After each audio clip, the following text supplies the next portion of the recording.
ತನುವು ನಿನ್ನದು ಮನವು ನಿನ್ನದು, ತನುವು ನಿನ್ನದು ಮನವು ನಿನ್ನದು, ಎನ್ನ ಜೀವನ ಘನವು ನಿನ್ನದು.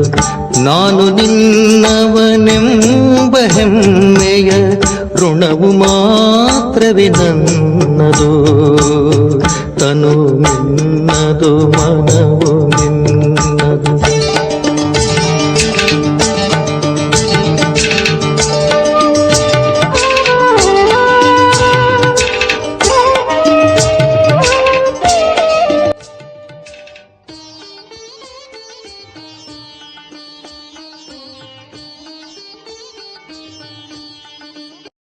ಓಂ ಶಾಂತಿ. Good morning. ಮುರಳಿ ದಿನಾಂಕ 15/7/2026. ಪ್ರಾತಃ ಮುರಳಿ ಬಾಪ್ ದಾದಾ ಮಧುಬನ. ಶಿವತಂದೆ ನೆನಪಿದೆಯಾ? ಮುರಳಿಯ ಸಾರ: ಮಧುರ ಮಕ್ಕಳೇ, ಯೋಗ ಬಲದಿಂದಲೇ ಆತ್ಮದ ತುಕ್ಕು ಕಳೆಯುವುದು.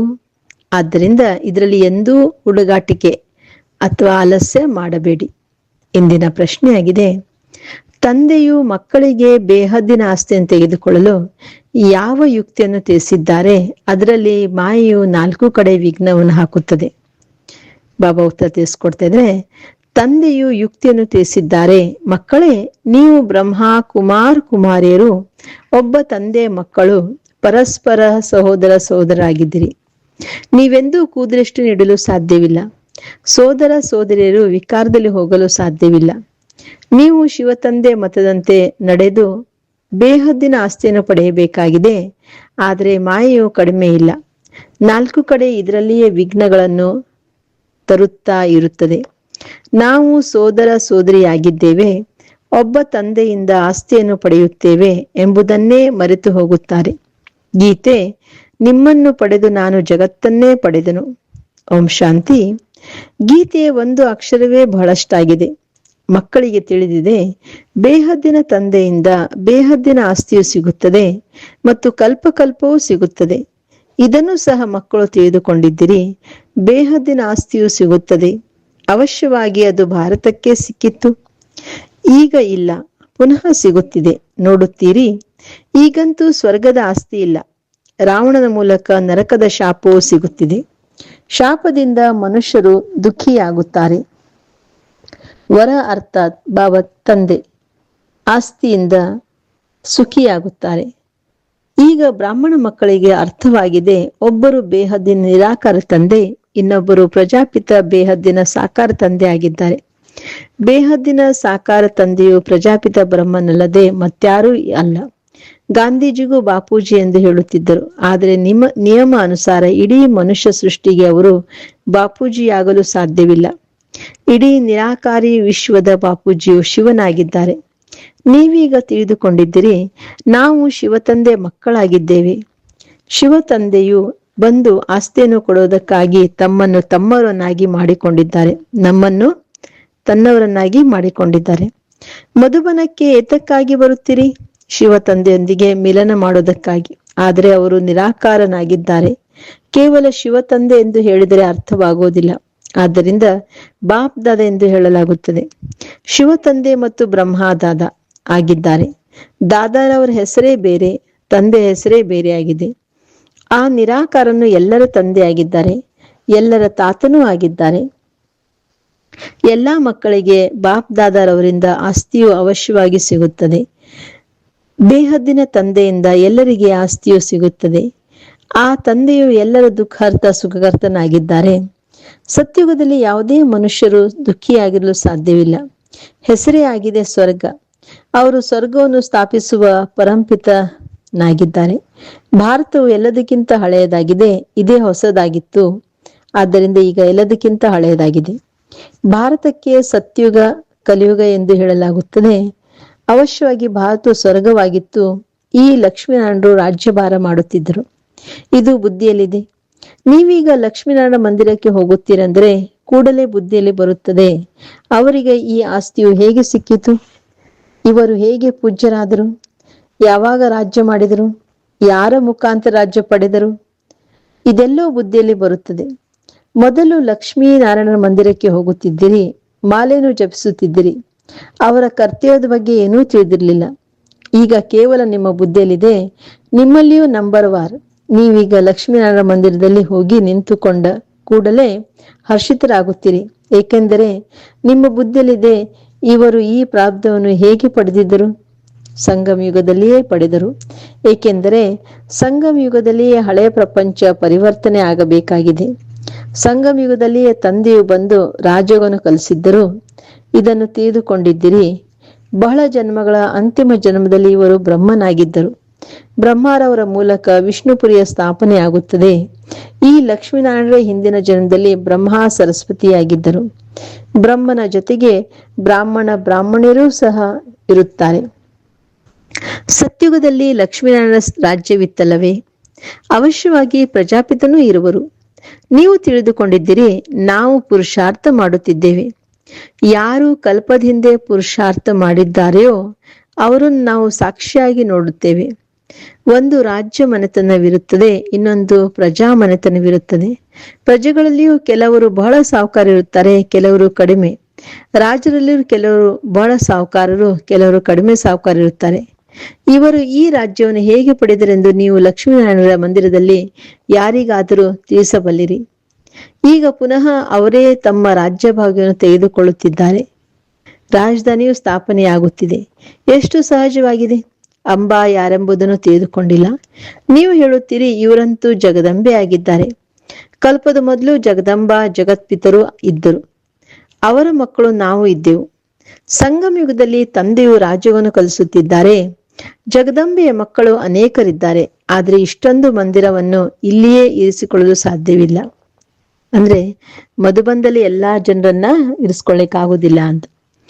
ಈಗ ನಿಮಗೆ ಜ್ಞಾನದ 3ನೇ ನೇತ್ರವು ಸಿಕ್ಕಿದೆ.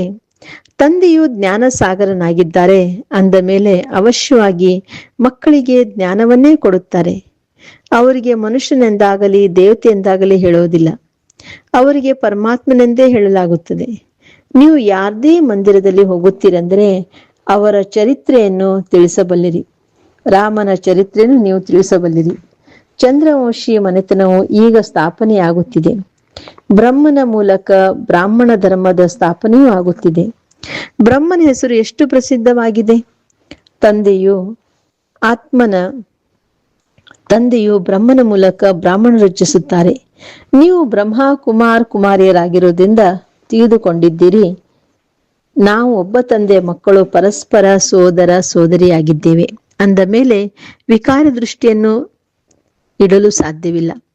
ಸೋದರ ಸೋದರಿಯ ವಿಕಾರದಲ್ಲಿ ಹೋಗಲು ಸಾಧ್ಯವಿಲ್ಲ. ತಂದೆಯು ಈ ಯುಕ್ತಿಯನ್ನು ರಚಿಸಿದ್ದಾರೆ. ಡ್ರಾಮಾನುಸಾರ ನೀವು ಬ್ರಹ್ಮ ನಾನು ಬ್ರಹ್ಮ ಕುಮಾರಿಯಾಗಿದ್ದೇನೆ. ವಾಸ್ತವದಲ್ಲಿ ಇಡೀ ಪ್ರಪಂಚವೇ ಬ್ರಹ್ಮ ಕುಮಾರಿಯರದಾಗಿದೆ.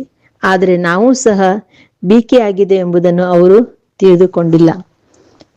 ನಾವು ಶಿವ ತಂದೆಯ ಮತದಿಂದ ಬೇಹದ್ದಿನ ಆಸ್ತಿಯನ್ನು ಪಡೆಯುತ್ತಿದ್ದೇವೆ. ಮಾಯೆಯು ಕಡಿಮೆ ಏನಿಲ್ಲ, 4 ಕಡೆಯಿಂದ ವಿಘ್ನ ಹಾಕುತ್ತಿರುತ್ತದೆ.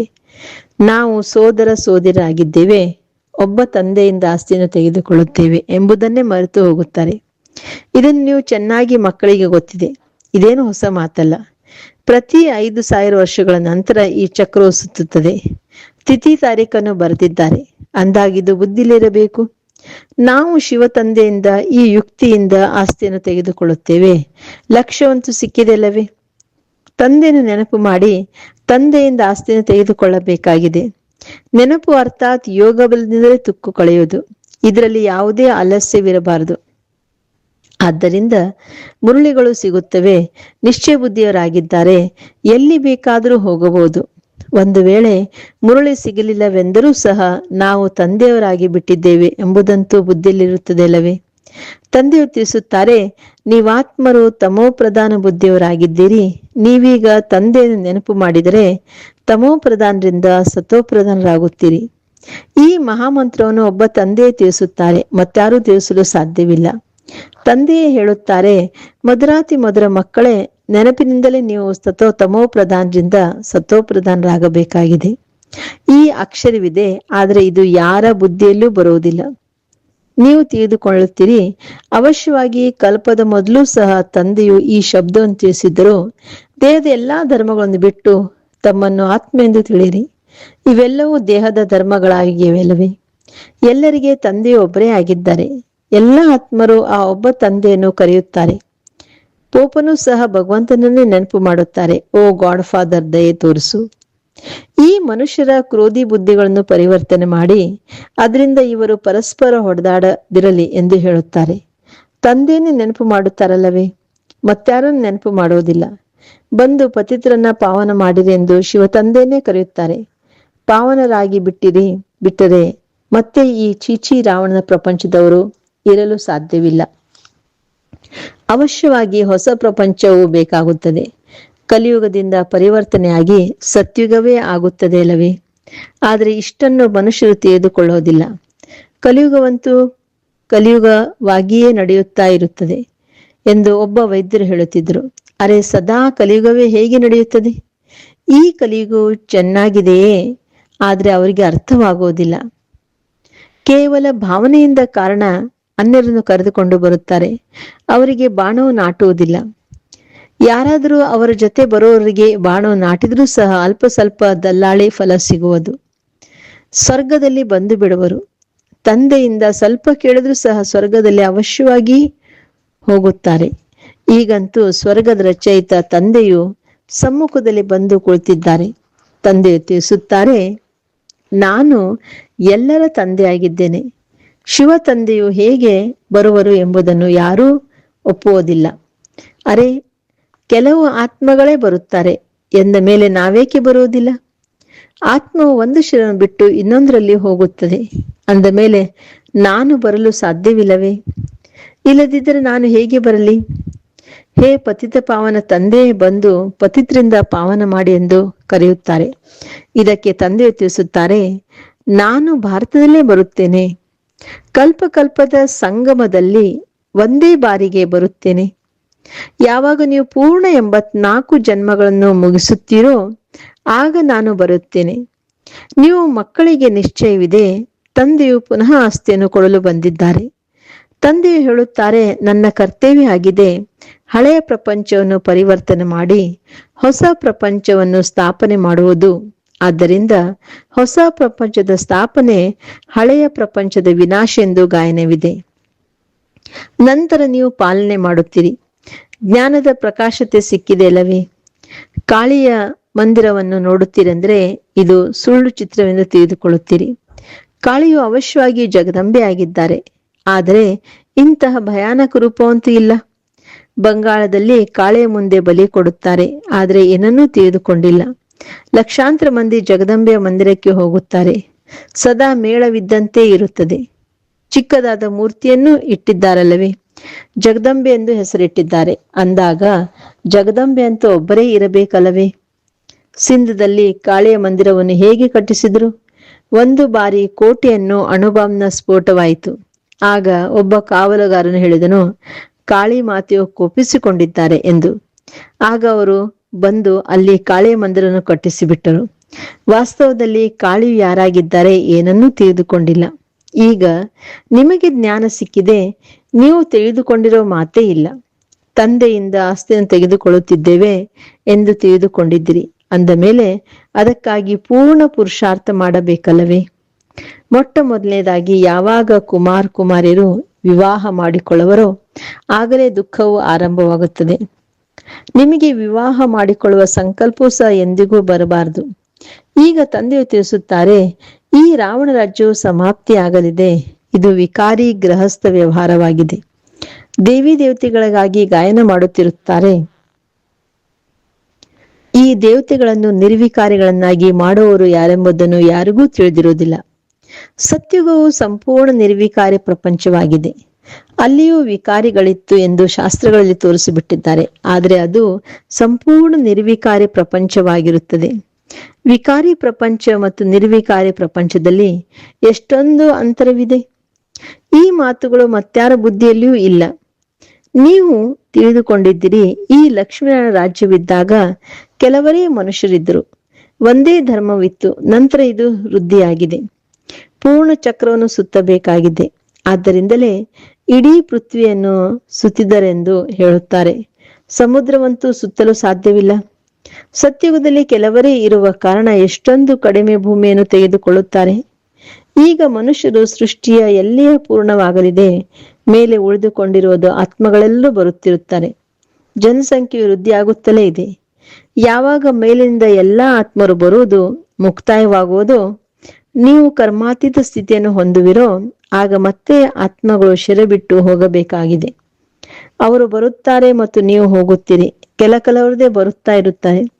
ಇದು ತಿಳಿದುಕೊಳ್ಳುವ ಮಾತುಗಳಲ್ಲವೇ? ನಾವು ಮೊಟ್ಟ ಮೊದಲಿಗೆ ಹೋಗಿ ಅಲ್ಲಿರುತ್ತೇವೆ. ನಾವಿರಬೇಕಾದರೆ ಅವರು ಯಾರೂ ಇರುವುದಿಲ್ಲ. ಇವು ವಿಸ್ತಾರದ ಮಾತುಗಳಾಗಿವೆ. ಮಕ್ಕಳಿಗೆ ಪುನಃ ತಂದೆ ತಿಳಿಸುತ್ತಾರೆ, ತಮ್ಮ ಪ್ರಿಯ ತಂದೆಯನ್ನು ನೆನಪು ಮಾಡಿರಿ.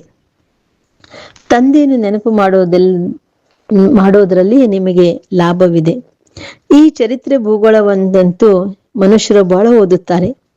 ಬಹಳ ದೂರದವರೆಗೆ ಹೋಗುತ್ತಾರೆ. ಚಂದ್ರ ಗ್ರಹಕ್ಕೂ ಹೋಗುತ್ತಾರೆ. ಇದು ವಿಜ್ಞಾನದ ಅಭಿಮಾನವಾಗಿದೆ. ಬಹಳ ಅತಿಯಲ್ಲಿ ಹೋಗುತ್ತಾರೆ. ಆದರೆ ಚಂದ್ರಗ್ರಹದಲ್ಲಿ ಏನಾದರೂ ಇದೆಯೇ? ನೀವಂತೂ ಸೂರ್ಯ ಚಂದ್ರನಿಗಿಂತಲೂ ದೂರ ಹೋಗುತ್ತೀರಿ. ಈ ಜ್ಞಾನವು ಈಗ ನಿಮ್ಮ ಬುದ್ಧಿಯಲ್ಲಿದೆ, ತಿಳಿದುಕೊಳ್ಳುತ್ತೀರಿ. ಡ್ರಾಮಾನುಸಾರ ತಂದೆಯು ಇವೆಲ್ಲವನ್ನೂ ತಿಳಿಸುತ್ತಾರೆ. ತಂದೆ ಹೇಳುತ್ತಾರೆ, ನಾನು ನಿಮ್ಮನ್ನು ಪತಿತರಿಂದ ಪಾವನನಾಗಿ ಮಾಡುತ್ತೇನೆ. ಇದು ನನ್ನ ಪಾತ್ರವಾಗಿದೆ. ಭಕ್ತಿ ಮಾರ್ಗದಲ್ಲೂ ಈ ನನ್ನ ಪಾತ್ರವಿರುತ್ತದೆ. ಇದು ಡ್ರಾಮಾ ಅಲ್ಲವೇ? ಹೇಗೆ ನೀವು ಪಾತ್ರಧಾರಿಗಳಾಗಿದ್ದೀರೋ ಹಾಗೆ ನಾನು ಪಾತ್ರಧಾರಿಯಾಗಿದ್ದೇನೆ. ನಾನು ಅಂದ್ರೆ ಪರಮಾತ್ಮ ಶಿವಬಾಬಾ. ನಿಮ್ಮನ್ನು ಪತಿತರಿಂದ ಪಾವನನ್ನಾಗಿ ಮಾಡೋದೇ ನನ್ನ ಕರ್ತವ್ಯವಾಗಿದೆ. ಯಾರಾದರೂ ಸ್ವಲ್ಪ ಮಾಡಿದರೂ ಸಹ ಅವರಿಗೆ ಮಹಿಮೆ ಆಗುತ್ತದೆ ಅಲ್ಲವೇ? ಈ ಲಕ್ಷ್ಮೀನಾರಾಯಣರಿಗೆ ಎಷ್ಟೊಂದು ಮಹಿಮೆ ಇದೆ. ಆದರೆ ಇವರನ್ನು ಅಷ್ಟು ಯೋಗ್ಯರನ್ನಾಗಿ ಅವರು ಯಾರು ಮಾಡಿದರು? ಇವರು ಸುಖಧಾಮದ ಮಾಲೀಕರಾಗಿದ್ದರು. ಈಗಂತೂ ಅನೇಕ ಪ್ರಕಾರದ ದುಃಖಗಳಿವೆ. ಇಂದು ಯಾರಾದರೂ ಶರೀರ ಬಿಡುತ್ತಾರೆ, ಜಗಳವಾಗುತ್ತದೆ. ಬಲೆ ಯಾರ ಬಳಿಯಾದರೂ ಲಕ್ಷ ಕೋಟಿಗಳಷ್ಟು ಇರಬಹುದು. ಆದರೆ ಒಂದು ವೇಳೆ ಯಾವುದೇ ಕಾಯಿಲೆ ಬಂದು ಬಿಟ್ಟರೆ ಏನು ಮಾಡುವುದು? ಬಿರ್ಲಾದವರ ಬಳಿ ಎಷ್ಟೊಂದು ಹಣವಿದೆ. ಒಂದು ಜನ್ಮದಲ್ಲಿ ಬಹಳ ಹಣವಿರುತ್ತದೆ, ಆದರೆ ಯಾವುದೇ ದುಃಖವಿಲ್ಲದಂತ ಮನುಷ್ಯರು ಯಾರೂ ಇಲ್ಲ. ಎಲ್ಲರಿಗೆ ಯಾವುದಾದ್ರೂ ಒಂದು ಪ್ರಕಾರದ ದುಃಖವು ಇದ್ದೇ ಇರುತ್ತದೆ. ಈಗಂತೂ ಈ ಹಣ ಇತ್ಯಾದಿಗಳೆಲ್ಲವೂ ಮಣ್ಣು ಪಾಲಾಗಲಿದೆ. ಒಳ್ಳೆಯದು. ಮಧುರಾತಿ ಮಧುರ ಅಗಲಿ ಹೋಗಿ ಮರಳಿ ಸಿಕ್ಕಿರುವ ಮಕ್ಕಳ ಪ್ರತಿ ಮಾತ್ಪಿತಾ ಬಾಪ್ ದಾದಾರವರ ನೆನಪು, ಪ್ರೀತಿ ಹಾಗೂ ಸುಪ್ರಭಾತ. ಆತ್ಮಿಕ ಮಕ್ಕಳಿಗೆ ಆತ್ಮಿಕ ತಂದೆ ನಮಸ್ತೆ. ಆತ್ಮಿಕ ತಂದೆಗೆ ಆತ್ಮಿಕ ಮಕ್ಕಳ ನೆನಪು, ಪ್ರೀತಿ ಹಾಗೂ ನಮಸ್ತೆ ನಮಸ್ತೆ ನಮಸ್ತೆ. ಧಾರಣೆಗಾಗಿ ಮುಖ್ಯ ಸಾರ. ಫಸ್ಟ್ ಪಾಯಿಂಟ್, ಕರ್ಮಾತೀತ ಸ್ಥಿತಿಯನ್ನು ಪ್ರಾಪ್ತಿ ಮಾಡಿಕೊಂಡು ಮನೆಗೆ ಹಿಂತಿರುಗಿ ಹೋಗಬೇಕಾಗಿದೆ. ಆದರೆ ಯಾವಾಗ ಆತ್ಮರ ಬರುವಿಕೆಯು ಮುಕ್ತಾಯವಾಗುವುದೋ ಆಗಲೇ ಹಿಂತಿರುಗಿ ಹೋಗುತ್ತೀರಿ. ಈ ವಿಸ್ತಾರವನ್ನು ಬುದ್ಧಿಯಲ್ಲಿಟ್ಟುಕೊಂಡು ಒಬ್ಬ ಬಬುಲ್ ತಂದೆಯನ್ನು ಪ್ರೀತಿಯಿಂದ ನೆನಪು ಮಾಡಬೇಕಾಗಿದೆ. ಎರಡನೇದು, ಜ್ಞಾನದ ಬೆಳಕು ಸಿಕ್ಕಿದೆ. ಆದ್ದರಿಂದ ನಿಶ್ಚಯ ಬುದ್ಧಿಯವರಾಗಿ ತಂದೆಯಿಂದ ಪೂರ್ಣ ಆಸ್ತಿಯನ್ನು ತೆಗೆದುಕೊಳ್ಳಬೇಕಾಗಿದೆ. ಎಲ್ಲಿದ್ದರೂ ಸಹ ನೆನಪಿನ ಬಲದಿಂದ ಆತ್ಮವನ್ನು ತಮೋಪ್ರಧಾನರಿಂದ ಸತೋಪ್ರಧಾನರಾಗುವ ಪುರುಷಾರ್ಥ ಮಾಡಬೇಕಾಗಿದೆ. ಇವತ್ತಿನ ವರದಾನ ಆಗಿದೆ, ಸ್ವಮಾನದಲ್ಲಿ ಸ್ಥಿತರಾಗುತ್ತಾ ವಿಶ್ವದ ಮೂಲಕ ಗೌರವವನ್ನು ಪ್ರಾಪ್ತಿ ಮಾಡಿಕೊಳ್ಳುವಂತಹ ದೇಹ ಅಭಿಮಾನ ಮುಕ್ತ ಭವ. ವಿದ್ಯಾಭ್ಯಾಸದ ಮೂಲ ಲಕ್ಷ್ಯವಾಗಿದೆ ದೇಹ ಅಭಿಮಾನದಿಂದ ಭಿನ್ನವಾಗಿದ್ದು ದೇಹಿ ಅಭಿಮಾನಿ ಆಗುವುದು. ಈ ದೇಹ ಅಭಿಮಾನದಿಂದ ಭಿನ್ನ ಅಥವಾ ಮುಕ್ತರಾಗುವ ವಿಧಿಯು ಇದೇ ಆಗಿದೆ, ಸದಾ ಸ್ವಮಾನದಲ್ಲಿ ಸ್ಥಿತರಾಗುವುದು. ಸಂಗಮ ಯುಗದ ಹಾಗೂ ಭವಿಷ್ಯದ ಅನೇಕ ಪ್ರಕಾರದ ಸ್ವಮಾನಗಳು ಏನಿದೆಯೋ ಅದರಿಂದ ಯಾವುದಾದ್ರು ಒಂದು ಸ್ವಮಾನದಲ್ಲಿ ಸ್ಥಿತರಾಗುವುದರಿಂದ ದೇಹ ಅಭಿಮಾನವು ಸಮಾಪ್ತಿ ಆಗುತ್ತಾ ಹೋಗುವುದು. ಯಾರು ಸ್ವಮಾನದಲ್ಲಿ ಸ್ಥಿತರಾಗುವರೋ ಅವರಿಗೆ ಸ್ವತಃವಾಗಿಯೇ ಮಾನತೆಯು ಲಭ್ಯವಾಗುತ್ತದೆ. ಸದಾ ಸ್ವಮಾನದಲ್ಲಿ ಇರುವವರೇ ವಿಶ್ವ ಮಹಾರಾಜನು ಆಗುತ್ತಾರೆ ಹಾಗೂ ವಿಶ್ವವು ಅವರಿಗೆ ಗೌರವ ಕೊಡುತ್ತದೆ. ಇವತ್ತಿನ ಶ್ಲೋಗನ್ ಆಗಿದೆ, ಸಮಯದ ಅನುಸಾರ ತಮ್ಮನ್ನು ಮೋಲ್ಡ್ ಮಾಡಿಕೊಳ್ಳುವುದೇ ರಿಯಲ್ ಗೋಲ್ಡ್, ಸತ್ಯ ಚಿನ್ನ ಆಗೋದಾಗಿದೆ. ಇವತ್ತಿನ ವ್ಯಕ್ತ ಸೂಚನೆ, ಜ್ವಾಲಾ ಸ್ವರೂಪ ಸ್ಥಿತಿಯಲ್ಲಿರುತ್ತಾ ಶಕ್ತಿಶಾಲಿ ನೆನಪಿನ ಅನುಭವ ಮಾಡಿ.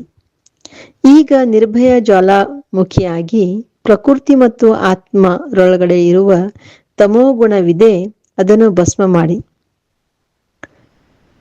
ತಪಸ್ಸು ಅರ್ಥಾತ್ ಜ್ವಾಲಾ ಸ್ವರೂಪ ನೆನಪು. ಈ ನೆನಪಿನ ಮೂಲಕವೇ ಮಾಯೆ ಅಥವಾ ಪ್ರಕೃತಿಯ ವಿಕರಾಳ ರೂಪವು ಶೀತಲವಾಗುವುದು. ನಿಮ್ಮ ಮೂರನೇ ನೇತ್ರ ಜ್ವಾಲಾಮುಖಿ ನೇತ್ರ ಮಾಯೆಯನ್ನು ಶಕ್ತಿಹೀನವನ್ನಾಗಿ ಮಾಡುತ್ತದೆ. Okay. Om Shanti. Have a nice day. Take care.